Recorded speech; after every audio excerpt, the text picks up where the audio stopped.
del cual guardo muy buenos recuerdos, y también saludo al profesor Luis Vargas, que fue un profesor que me ayudó los primeros días del MBA con el idioma. Así que aprovecho la oportunidad de saludar al profesor Luis Vargas y mis mejores recuerdos para la señora Rosán Saati, a quien tuve el gusto de conocer personalmente. Bueno, comienzo con mi charla hoy día y la idea es la siguiente. Cuando terminé mi máster, me gustó mucho el curso de prioridades del doctor Saati. Tal es así que cuando llegué a mi país y hacía clases en la universidad, tomé un curso de planificación estratégica donde incluí el proceso analítico y las prioridades AHP en el curso. Me fue tan bien, les gustó tanto a los alumnos, que después hicimos un segundo curso y muchos alumnos hicieron su tesis de grado usando el modelo del doctor Thomas Saati. Posteriormente, entré a una empresa de ferrocarriles del Estado, como gerente de administración y finanzas. Y una de las tareas que me tocó, se me encomendó, fue convertir el negocio de tren en negocio de metro. Es decir, piensen en lo que significa convertir un tren tradicional a un metro. Eso significaba hacer muchos cambios, una inversión de cientos de millones de dólares, y había que comenzar evaluando el proyecto desde el punto de vista económico, desde el punto de vista social, y a mí se me encargó la parte de evaluación económica. Así que comencé con eso, ese fue mi gran desafío. Y una de las herramientas que yo ocupé fue el proceso analítico de las prioridades, el modelo AHP. Y para eso, ¿no es cierto?, tuve que entrar a capacitar a los gerentes, al directorio, conversar con políticos en la Cámara de Diputados, en la Cámara del Senado, para vender la idea, ¿no es cierto?, de cambiar el negocio de tren a metro. Y ahí comenzó, digamos, todo mi know-how en cómo capacito y cómo le enseño a la gente a usar el HP, y más que usar, cómo se interpreta, cuál es la filosofía, porque dentro de los grupos de interés habían gente que eran abogados, gente que no sabía nada de números, nada de matemática. Entonces imagínense conversarle a un abogado sobre una matriz inversa, ¿no es cierto? Era un gran problema. Bueno, afortunadamente yo manejaba en esos tiempos el Lotus. Ustedes son mucho más jóvenes y no saben que antes del Excel existía el Lotus. Y antes del Lotus existían otros, pero ahí yo ya era niño. Yo conocí desde el Lotus en adelante. Y bueno, y cuando apareció el Excel, ¿no es cierto?, yo empecé a hacer todos mis desarrollos en Excel, porque yo me traje un software que era el Expert Choice de Pittsburgh, pero para explicar cómo funcionaba el modelo, ¿no es cierto?, tenía que mostrárselo directamente en la pantalla. Y el mejor instrumento fue el Excel. Y la verdad es que el Excel me sirvió, digamos, para explicar la filosofía del modelo, cómo funcionaba, que no era solo aplicar números, escala de 1 al 9, sino que había que mostrarle, ¿no es cierto?, lo que significaba la asignación de un valor, lo que significaba tener un comité de expertos. Y ahí tuve otro desafío. Lo que me ayudó mucho fue el hecho de haber hecho clases en la universidad.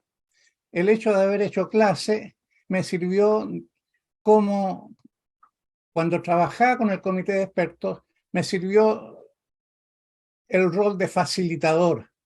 Al mismo tiempo de ser un conocedor del modelo, también el rol de facilitador para hacer que la gente se involucrara, ¿no es cierto?, y tener todo una visión y un objetivo conjunto.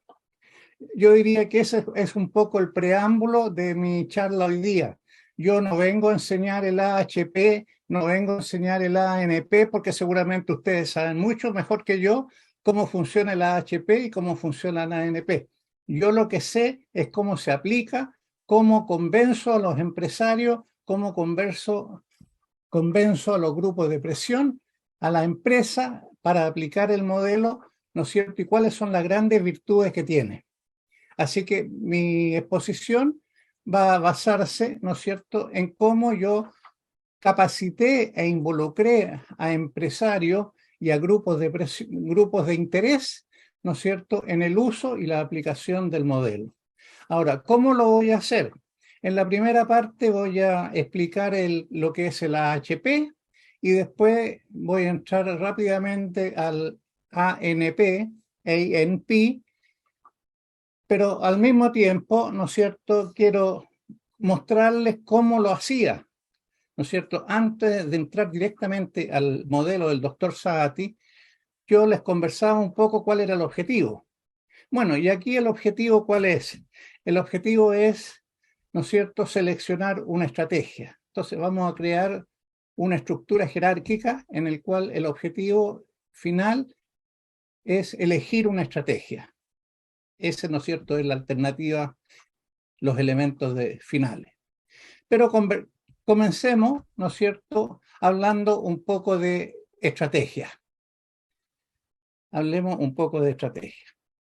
Nosotros sabemos que la empresa está dentro de un entorno, ¿no es cierto? Y dentro de ese entorno tenemos la estrategia. Y la estrategia es el mecanismo, es el elemento que une a la empresa con el entorno. ¿Qué es lo que es la estrategia? Como su nombre lo indica, es el conjunto de actividades de la empresa para poder responder a los retos y desafíos del futuro. Ahora, es la forma que tenemos para relacionar el entorno con la empresa. Ahora, ustedes me preguntarán por qué estoy contando esto. Porque obviamente había que generar un grupo de expertos que iba a participar, ¿no es cierto?, en la asignación de prioridades. Y habían, dentro de los grupos de interés, había gente que no necesariamente conocía cómo funcionaba la empresa, cómo funcionaba el entorno, una serie de cosas. Entonces, por eso quiero dar unos 2 o 5 minutos en esto, porque yo creo que es muy importante que para poder aplicar bien los modelos del doctor Saati, hay que saber en el entorno en que uno lo está aplicando.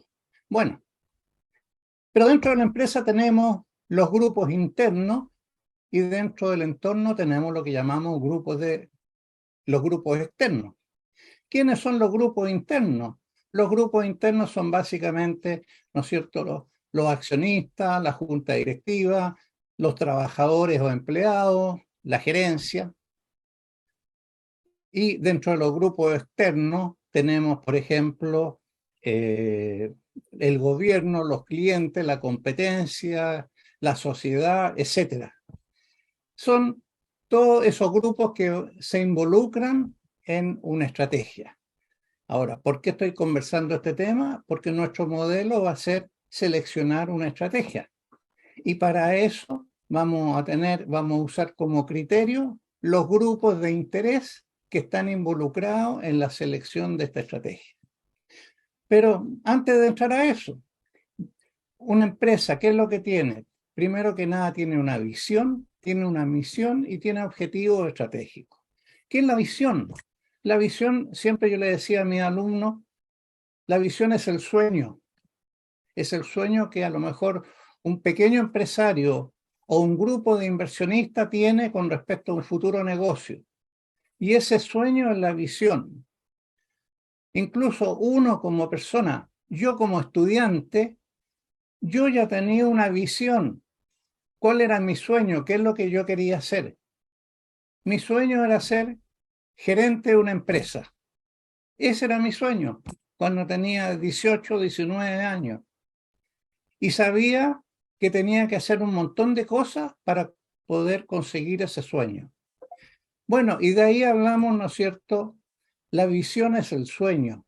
La misión, ese sueño lo transformamos en qué cosa queremos.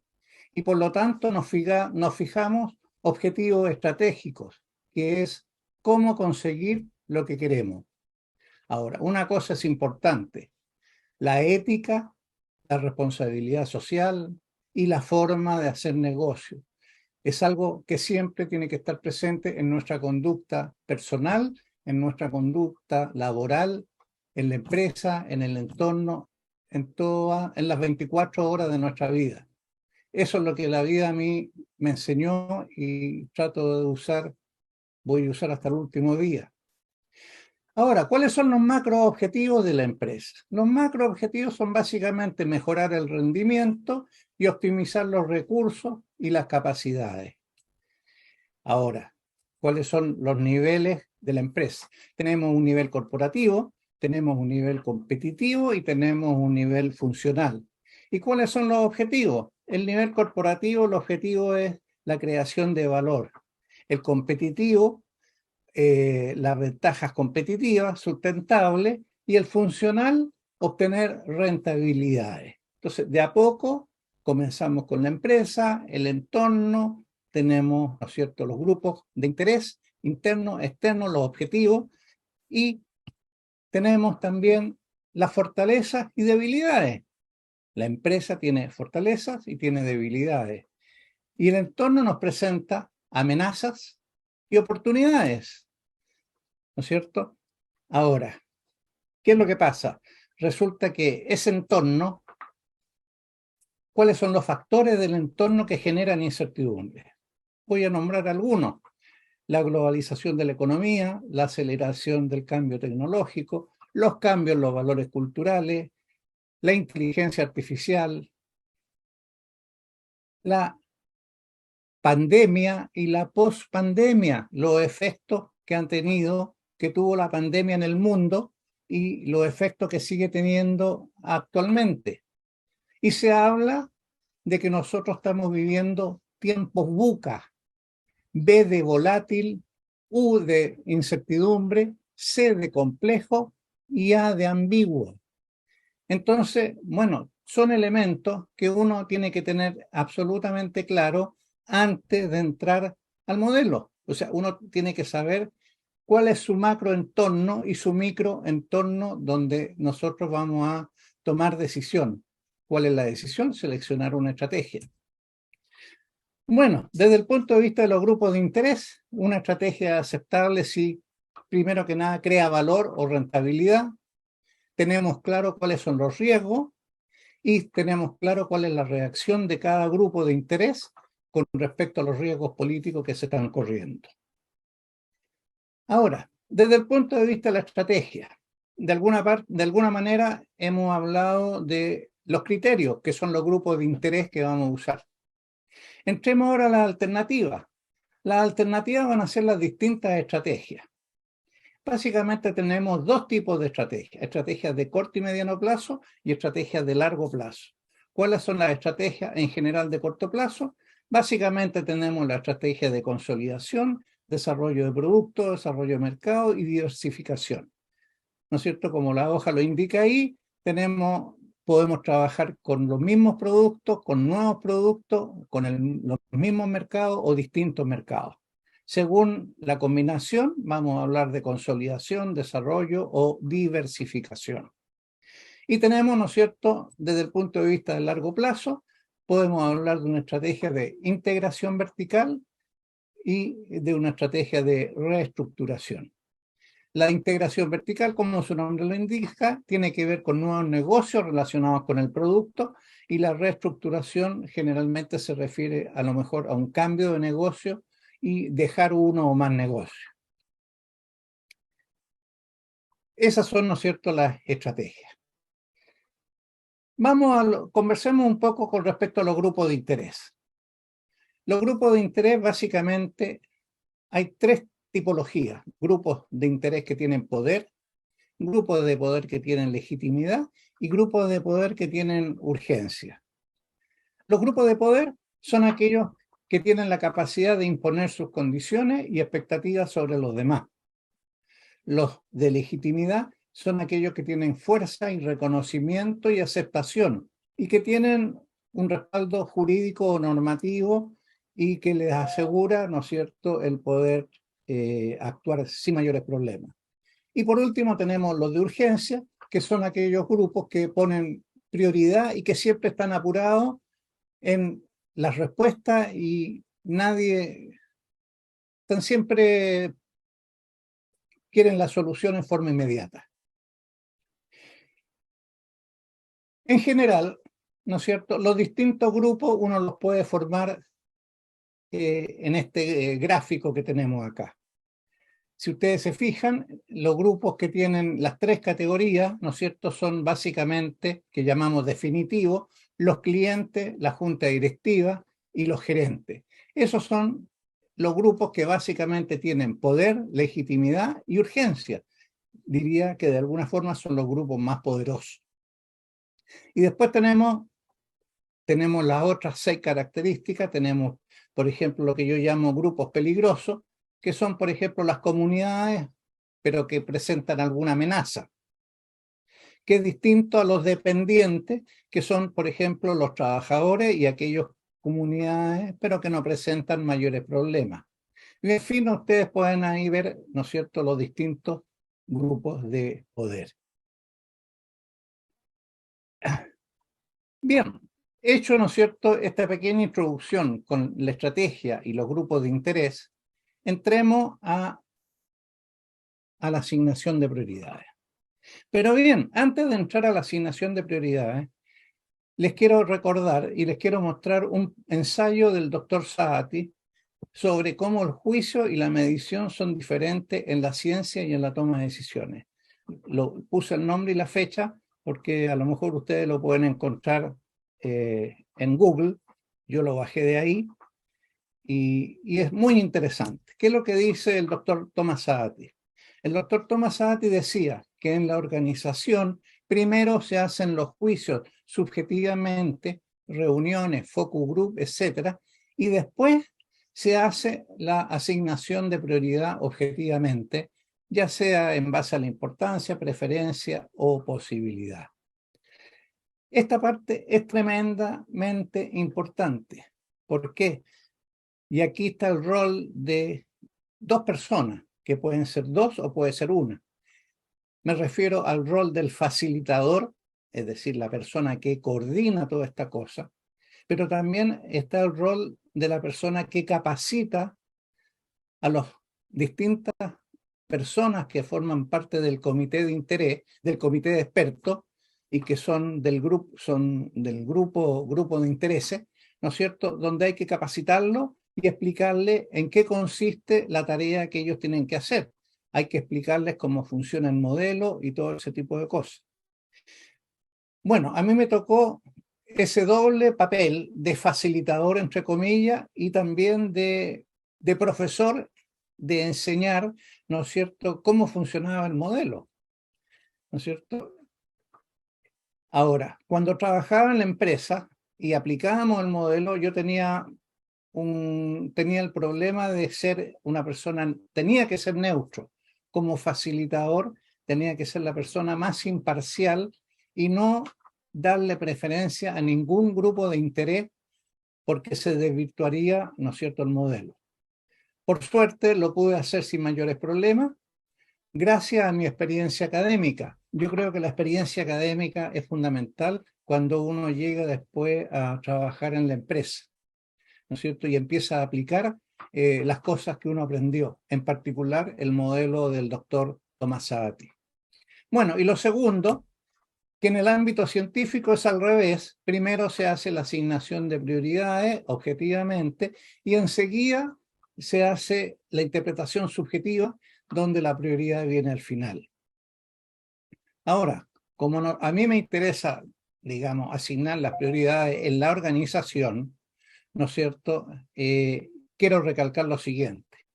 La importancia de las reuniones, la importancia de los focus group, la importancia de hacer participar a la gente.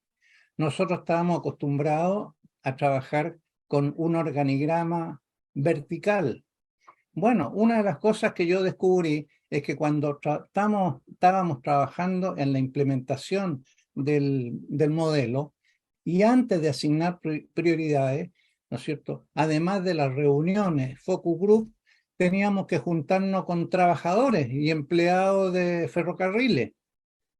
Y bueno, ¿eso qué significaba? Hacer prácticamente un organigrama horizontal, donde no existía mayor jerarquía, sino que todos daban su opinión. Es decir, nos comunicábamos sin mayores dificultades de tener que exponer que yo soy el gerente, tú eres un empleado. No, ahí era la comunicación era absolutamente horizontal, ¿no es cierto? Entonces, eso es muy importante. Y esa es una labor del facilitador, ¿no es cierto? Bueno, ahí yo aprendí, nadie me enseñó a ser facilitador, sino que simplemente la experiencia me ayudó, la experiencia académica me ayudó mucho, ¿no es cierto?, para poder ser un buen facilitador y también un buen profesor para enseñar cómo se trabajaba con el modelo del doctor Sabatty. Bueno, y por último, ¿qué es lo que decía el doctor Sabatty? Que yo tomo las palabras de él, ¿no es cierto? En una jerarquía tenemos niveles ordenados de orden descendente de importancia. No se comparan los niveles según la influencia porque ya están dispuestos en un orden predeterminado. ¿Qué es distinto en la ANP? ¿No es cierto? En una red los componentes no están dispuestos en algún orden en particular, sino que están conectados con flechas dirigidas. Bien, entremos a lo que nos convoca. La aplicación del AHP. Yo le voy a mostrar cómo trabajaba en la aplicación del AHP y del ANP con los grupos de intereses, ¿no es cierto? Yo no vengo a enseñarles AHP ni ANP, sino que vengo a mostrarles cómo me involucraba, cómo los involucraba a ellos y cómo había que usar el modelo. Bueno, lo primero, ¿no es cierto?, les hablaba de que había que generar una estructura jerárquica. Y esa estructura jerárquica tenía varios niveles. En el caso que vamos a hacer hoy día, nuestra estructura jerárquica tenía 3 niveles: el objetivo general, los criterios y las alternativas. Dentro del objetivo general era seleccionar una estrategia. Y los criterios iban a estar dados por los grupos de interés. Y las alternativas, las distintas estrategias de las cuales seleccionaríamos por lo menos una. En términos reales, a lo mejor uno debería plantearse una estructura jerárquica de este tipo, donde tenemos seleccionar una estrategia y tenemos prácticamente todos los grupos de interés y después tenemos todas las estrategias posibles. Obviamente que eso se ve muy bien, pero es impracticable. ¿Por qué es impracticable? Porque son muchos elementos dentro de cada nivel, ¿no es cierto? Entonces, bueno, primero, ¿qué es lo que hay que hacer? Antes de entrar a aplicar el modelo, hay que conversar, hay que generar este comité de expertos y hay que ver cómo priorizamos. Por ejemplo, decir, bueno, vamos a trabajar con grupos de interés que tengan relación directa con el objetivo, que es seleccionar una estrategia. Si decimos que vamos a trabajar con grupos de interés que tengan relación directa con la estrategia, con el objetivo que queremos lograr, eso significa que a lo mejor hay que dejar afuera la alternativa, ¿no es cierto? A lo mejor nosotros estamos pensando en el corto plazo, por lo tanto, no tomamos en cuenta todas las estrategias, sino que seleccionamos aquellas estrategias que sean más relevantes en el corto y mediano plazo. Bueno, para efectos prácticos y para efectos, ¿no es cierto?, de la explicación, lo que hicimos fue lo siguiente. Se seleccionó una estrategia y se tomó un grupo de interés del directorio, la gerencia y los trabajadores o empleados. Y se trabajó con 3 estrategias: la consolidación, la penetración y la diversificación. Ya explicamos anteriormente lo que significa cada una de las 3 estrategias. Ahora, cómo funciona la estructura jerárquica. Bueno, cuando yo llegaba a esto, yo le decía, ¿no es cierto?, al comité de expertos, sobre todo a los abogados, a la gente que no tenía formación numérica. Le decía, bueno, aquí lo que hay que hacer es lo siguiente, ¿no es cierto? Primero seleccionamos, tenemos que construir una estructura jerárquica. Y enseguida ver cuáles son los niveles, cuántos niveles tenemos y cuáles son los elementos de cada nivel. Mi experiencia primero como alumno del doctor Saati, yo tuve la suerte de ser alumno del profesor Thomas Saati, y lo que sé se lo debo a él, ¿no es cierto? Bueno, lo primero que yo aprendí es que al crear una estructura jerárquica tenemos que tener primero cuántos niveles vamos a usar. Y una vez que tenemos los niveles, cuáles son los elementos que van a formar parte de cada nivel. Lo que está claro que en el primer nivel va el objetivo general y en el último nivel van las alternativas. Eso, y entre medio pueden ir 2, 3, 4, 5 niveles, depende del problema que uno quiera resolver. Para efectos prácticos, yo trabajé simplemente con 3 niveles, porque lo que me interesa no es tanto el desarrollo de la HP, sino que cómo se hace, cómo se explica, cómo lo implementamos. Bueno, ¿y qué es lo que les decía yo a este comité de expertos? Lo primero que vamos a hacer, ¿no es cierto?, es asignarle la importancia relativa a cada grupo de interés, tomando como base la estrategia. Dado que queremos seleccionar una estrategia, ¿cuál es la importancia relativa de cada grupo de interés? Eso era el primer paso. Enseguida, ¿no es cierto?, ¿qué es lo que hacíamos? Teníamos que hacer comparaciones de a pares de acuerdo a la importancia. Es decir, yo decía, ¿qué es más importante, el directorio o la gerencia cuando yo quiero seleccionar una estrategia? Después, ¿qué es más importante, el directorio o los empleados para seleccionar una estrategia? Y por último, ¿qué es más importante, la gerencia o el empleado o trabajador para seleccionar una estrategia? Entonces, bueno, de acuerdo a eso teníamos la escala del doctor Saati, que es una escala que ustedes muy bien conocen, que va desde 1/9 hasta 9, ¿no es cierto? Y de acuerdo a los criterios, de acuerdo a la experiencia, de acuerdo al problema que uno quiere resolver, asignaba un valor. Y obteníamos, ¿no es cierto?, las prioridades de cada uno de los grupos de interés. Enseguida, el segundo cálculo era estimar y hacer una asignación de las distintas estrategias con respecto a cada grupo de interés. Es decir, decíamos, ¿qué es más importante con respecto al directorio? ¿La consolidación o la penetración? ¿La consolidación o la diversificación? Etcétera. Después, con respecto a la gerencia, y repetíamos el mismo proceso. Es decir, eso había que tenerlo muy claro. Otra cosa que la experiencia me dijo y que la he usado hasta el día de hoy, ¿no es cierto? El éxito del modelo del doctor Saati está en definir la estructura jerárquica adecuada. Si uno define la estructura jerárquica adecuada al problema que quiere resolver, la garantía, yo no diría que es del 100%, pero prácticamente casi cercana a eso, en la medida que esa estructura refleja realmente el problema que yo quiero resolver. Bueno, ahora, yo en ese tiempo yo no tenía el Super Decision. El Super Decision me lo mandó John hace 2 meses, pero yo trabajé siempre con el Excel, y bueno, y eso me sirvió porque con el Excel le podía yo explicar cómo funcionaba el modelo. Y es lo que les voy a mostrar a ustedes rápidamente. ¿No es cierto? Aquí tenemos, ¿no es cierto?, un Excel que en la parte de arriba tenemos cuál es la importancia con respecto a la estrategia de los grupos de interés, ¿no es cierto?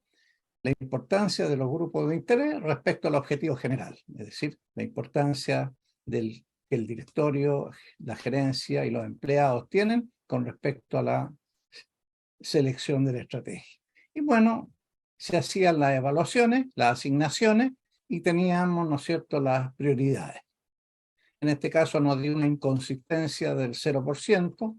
Ahí había que explicar, ¿no es cierto?, qué significaba la inconsistencia, y siempre se explicaba con un ejemplo cualitativo. Y al explicarlo con un ejemplo cualitativo, generalmente les quedaba claro.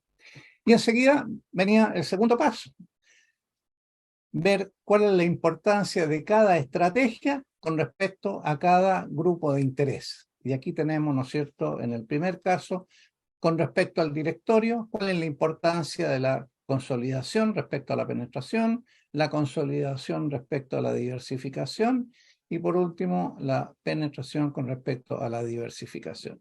Y obteníamos, ¿no es cierto?, las prioridades de cada estrategia respecto a cada grupo de interés. Y esa información la resumíamos en este cuadro. Todo esto está hecho en Excel. Yo después les puedo, si ustedes lo estiman conveniente, yo les puedo hacer llegar el Excel donde está todo esto desarrollado, e incluso ustedes pueden simular y cambiar los valores y obtener los resultados de acuerdo a las asignaciones que ustedes hagan. Aquí lo tengo en un PowerPoint porque es más fácil exponerlo. Bueno, con respecto, ¿no es cierto?, al directorio, teníamos que la consolidación era 0,50, la penetración 0,33, la diversificación 0,16. Bueno, y así para la gerencia y así para los trabajadores. Pero como cada grupo de interés tenía una asignación del 50%, 33 y 17, lo que hacíamos era calcular una prioridad ponderada y obteníamos para la consolidación un 32,54%, para la penetración un 39,29% y diversificación un 28,17%.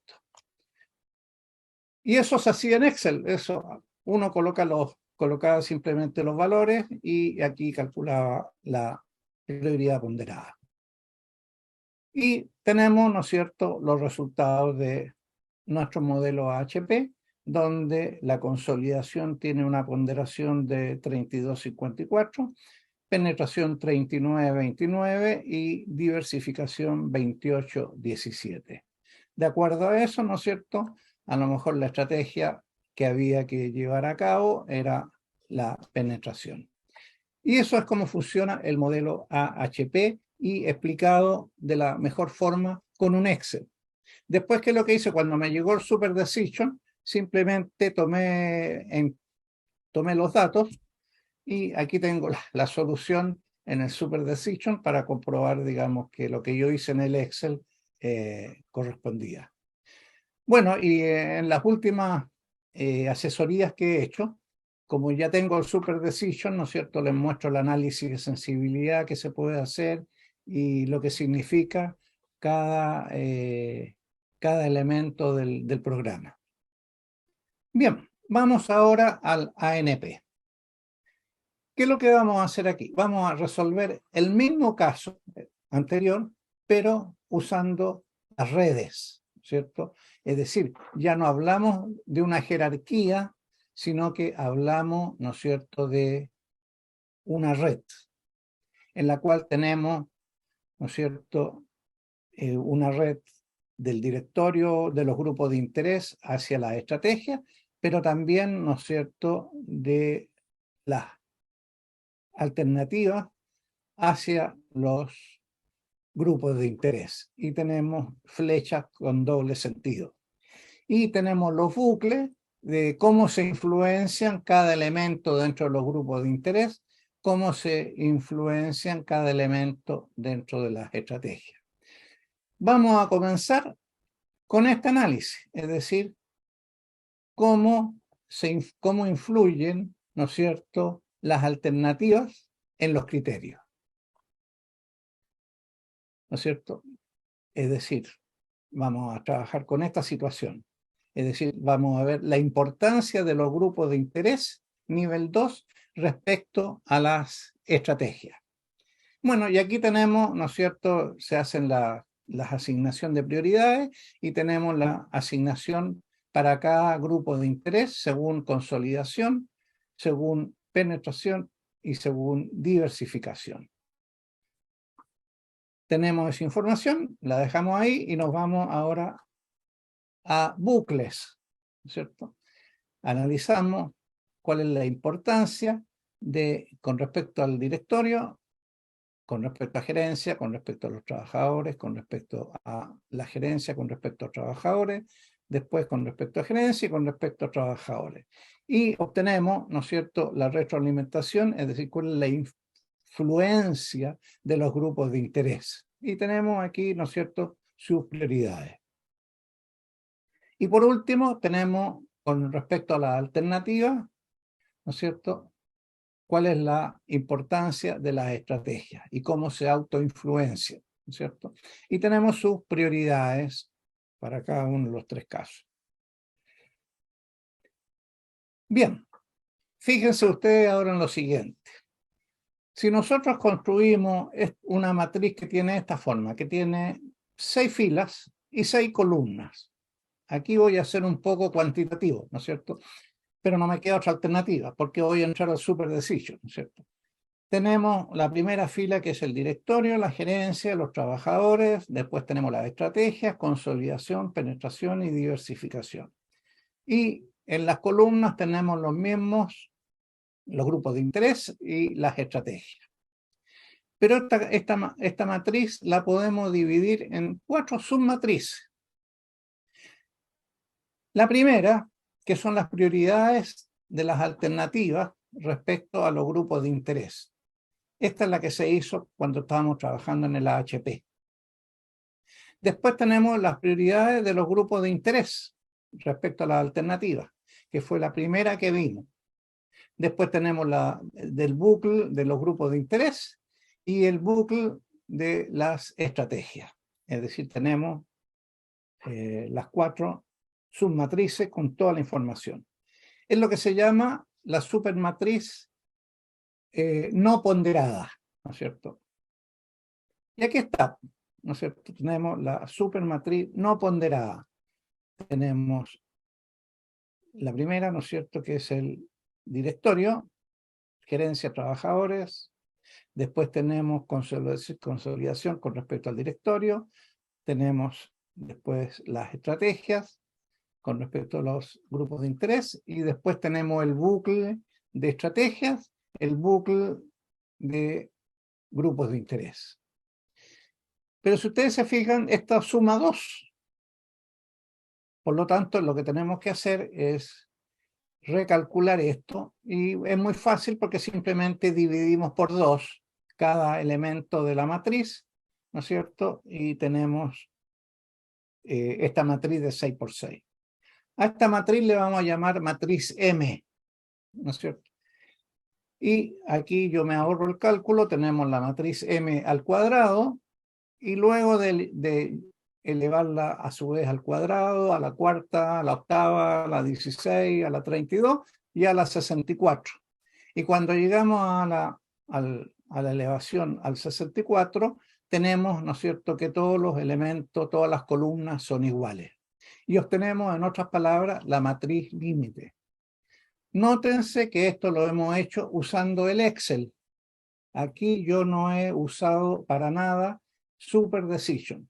Y aquí le he explicado al comité de expertos cómo funciona el Excel, cómo funciona el modelo.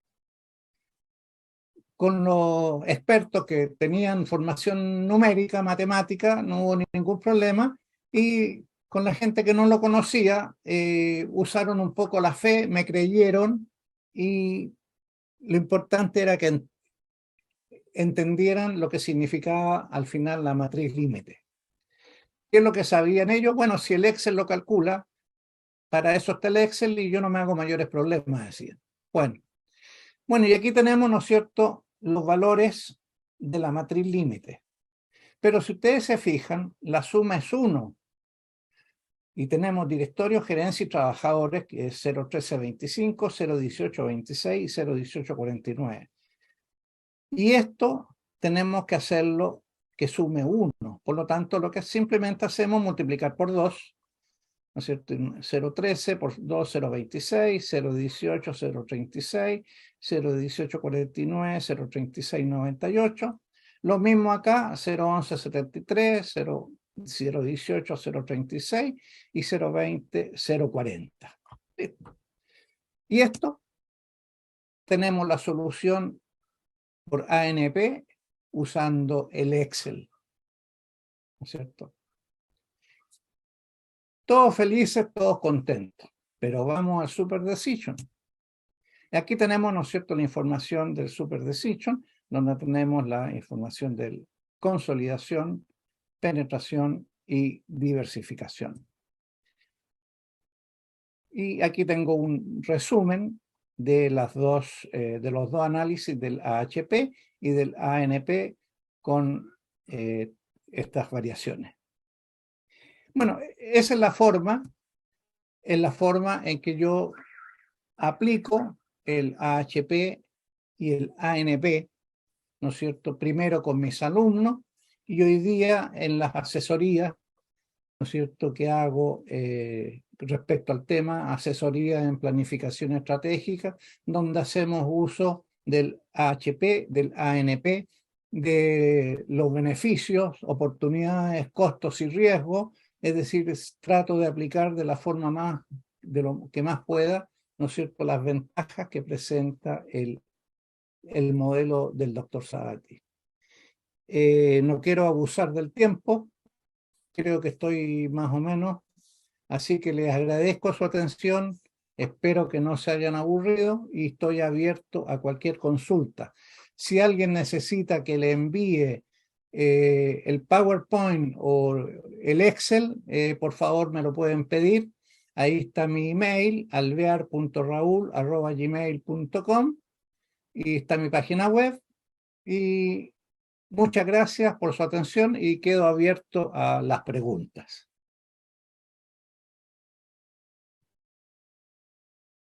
Muchas gracias, Raúl. ¿Me escuchas? Sí, te escucho, pero no te veo. A ver, aquí es porque ¿Ahora? no, sí, te escucho perfectamente. Vale, yo tengo la cámara abierta, pues una pregunta pequeña. Yo trabajo bastante con HP y Ya, trabajo con agentes interesados de la cadena, los famosos stakeholders. Yo estuve también correcto. en un curso con Saati en Estados Unidos hace algunos años, así Ya, que sabemos, como dices, muy bien de la importancia de esta herramienta para tratar de resolver problemas complejos. Yo tengo una pregunta que estamos encontrando, que tenemos muchas investigaciones ahora en marcha utilizando la HP, es que aquellas personas que realmente les cuesta ver una escala para evaluar criterios, desde la experiencia que tiene, ¿qué elementos o qué herramientas podemos utilizar para facilitar la tarea? Por ejemplo, ¿puedo de alguna manera no mostrarles una escala del 1 al 9? ¿Puedo poner solo el 1, 3, 5, 7, 9, acortarla un poco? Porque te digo, los stakeholders que trabajamos, estamos hablando de agentes rurales sí. o de agricultores o de personas que ven una escala con un número, ya les se asusta. La experiencia suya, ¿qué cosas crees que podemos utilizar para facilitar esta tarea de comparar dos criterios? Muchas Ok. gracias. Mira, excelente pregunta, pero excelente pregunta, porque yo una de las primeras dudas que tenía, ¿no es cierto?, era qué pasa cuando hay muchos números y sobre todo si el cliente o la empresa no están muy acostumbrados a trabajar o asignar números de 1, 3, 5, 7, 9, o si le hablan de inversa, etcétera. Entonces, bueno, una de las cosas que yo corría el riesgo al comienzo, y eso lo hice solo, no le consulté a nadie, primero porque no había nadie, no tenía aquí en Chile en esos tiempos, te estoy hablando del año 1986, 1987, donde seguramente muchos de ustedes no habían nacido, ¿no es cierto? Entonces yo corrí el riesgo y yo mismo me creé mi propia escala, donde decía, asignaba tres tipos de valores, o era igual, o era mejor, o era peor, ¿no es cierto? Y de acuerdo a eso, asignaba, ¿no es cierto?, un número entre 1 y 3, si era más o menos igual, entre 4 y 6 y entre 7 y 9, ¿no es cierto? Siempre asigné primero tres valores, en algunos casos, no siempre, no siempre. Yo creo que eso es útil dependiendo de las personas con las cuales uno está trabajando, ¿no es cierto? La otra cosa que yo ocupé mucho, bueno, tuve la suerte de hacer una maestría en investigación de operaciones, por lo tanto trabajaba mucho con simulación, ¿no es cierto? Entonces, la simulación, los focus group y las reuniones horizontales, eso ayuda mucho, porque la gente, para involucrarse, ¿no es cierto? Tú no le asignas una escala de 1 a 9, sino que le das tres categorías nomás, y después tú asignas los números, de acuerdo al focus group, de acuerdo a las conversaciones que has tenido con ellos. A lo mejor una persona te puede asignar, te dice me gusta, o este es más importante. Claro, y él dice es más importante, pero no está seguro si el más importante significa un 3, un 4 o un 5. Bueno, y eso ahí yo creo que es la experiencia de uno en que mediante conversaciones que tiene con la persona, al final uno ayuda y encuentra el valor definitivo.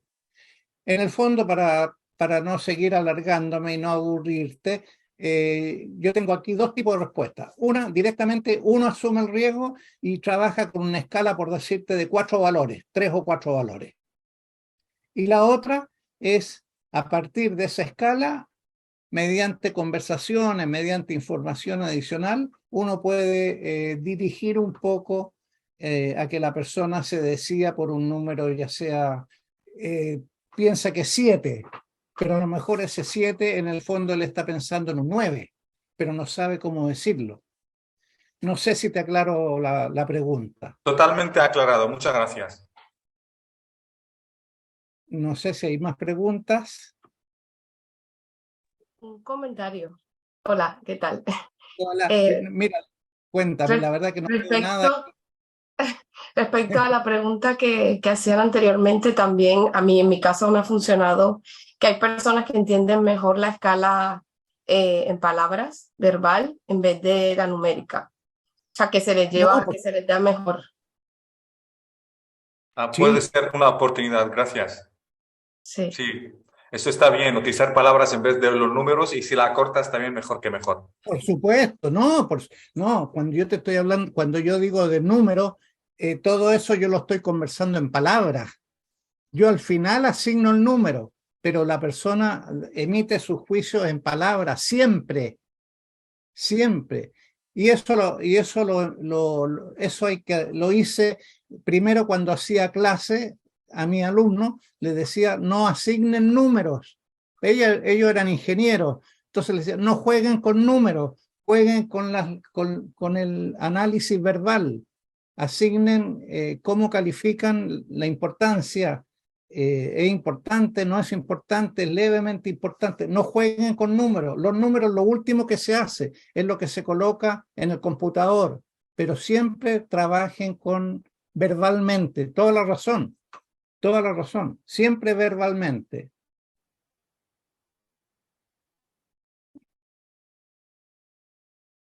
¿Algo más?